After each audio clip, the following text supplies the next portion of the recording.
Good morning guys, good morning. Isang mapagpalang umaga po sa ating lahat.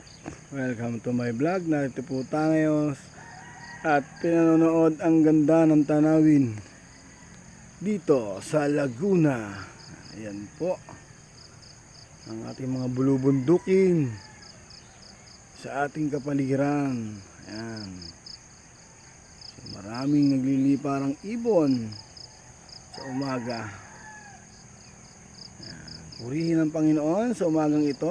Binigyan tayo ng panibagong buhay at kagandahan ng ating kapaligiran at ating panahon ay napakaganda. Yan.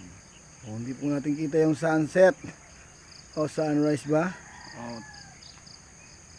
but kita natin yung beautiful, napakaganda ng ating bundok, kabundukan. Ayan.